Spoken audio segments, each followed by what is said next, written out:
Sir, did you fill out the 1170? I think I did. Did you fill out the 1170? I filled this out. That's the 1190. You're going to have to go stand in the blue line. Look, I was already in that line. Sir, don't get snippy with me. Well, I've been here all morning. That is not my prerogative, sir. I wait in one line. They send me to another line. You know They what? send me You back can always call to make an appointment. I'm trying to call. I can't get through. The line's always busy. It's ridiculous. Go wait in the appointment line, then. I don't want to wait. I've got a job. I don't have all day. I can't say this. You're going to have to take that somewhere else. Hard. All right, you know what? I'm on break.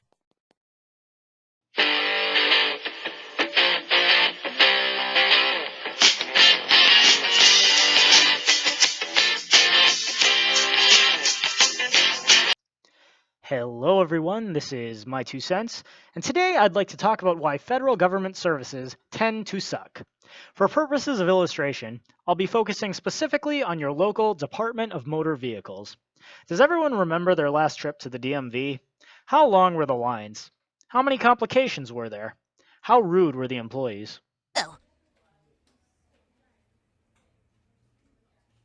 I yelled at a midget. I was watching MTV and this little person was singing a song. I think her name was Pink. But I didn't like the song, and so I yelled, "Hey, get off the TV, you effing midget!"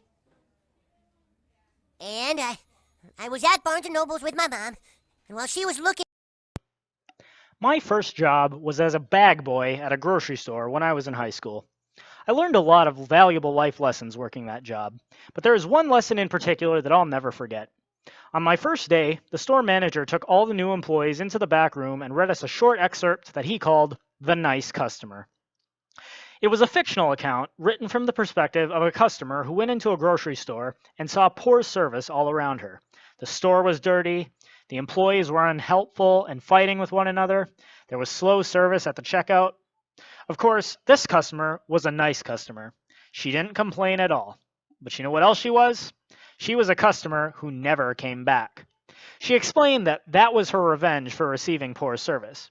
She didn't have to keep shopping at that grocery store. There were plenty of others out there. And without customers, a business, like a grocery store, cannot survive. It was a short but profound excerpt meant to teach the employees that good customer service is critical for a business to survive. In a free market with competition, every business must please its customers or risk losing them to another business who can do a better job.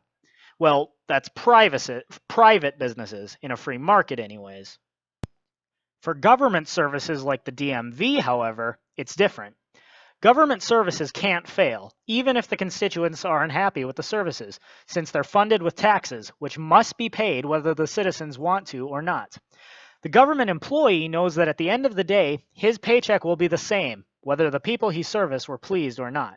Further, the bureaucracy of federal regulations governing government work makes it very difficult to fire federal employees, even if they suck at their jobs. The Washington Post reports, laying off federal workers requires going through a formal process that can be lengthy, expensive, and disruptive to the workplace, experts say, and various legal and union rights may come into play, as they do for the similarly complex process of firing a federal worker for misconduct. So, consider again, the last time you visited the DMV, how long were the lines? Were there any complications? How rude were the employees? My guess is that everyone watching probably has a horror story about the bad service at the DMV, or some other similar government-provided service. The reason the DMV and other government-run services like this are so notoriously bad is because they know they are the only game in town. People have to come there whether they like it or not, and therefore there is no incentive to improve business practices. Federal employees know that the odds of them getting fired are slim to none, and they will still receive their paycheck whether the customers are happy or not. Further, federal agencies have every incentive not to improve their services so that they can complain that they need more money in order to fix their problems. Whenever there are complaints about government services, the government typically responds by throwing money at the agency. But how will this help? In fact, it only gives them more incentive not to fix things so that they can later claim they need even more money, pocketing it all the while. One only needs to look at the Department of Education to see how budget constantly increases in response to the lack of student performance, and yet American students remain unimpressive compared to students worldwide. Survey any other government service and you'll find similar results. There is only one thing that can incentivize good business practices, and that is free market competition. Before I go, just a quick channel update. Due to me being forced to travel, there will be no video this Saturday. However, My 2 Cents will be back to its regular upload schedule come next Tuesday. That is My 2 Cents. Take it for what it's worth. Thanks everyone for watching. If you like this video, please like and subscribe. You can also hit the bell to ensure you're notified every time I upload a new video. Also, if you like my channel, please consider becoming a patron so I can ensure that I have the time and resources to keep putting out content. Check out the video link in the description to see what kinds of rewards I offer for becoming a patron. You can also follow me on Twitter, Minds.com, VidMe, and WordPress. Uploads are every Tuesday, Thursday, and Saturday, so stay tuned for more videos. And that's when I masturbated to Game of Thrones. I know it was wrong to masturbate, and I know it was especially wrong to masturbate while on duty. Why do these people keep coming here? But I am done forever with Game of Thrones. Forever. Next, please. Thank you.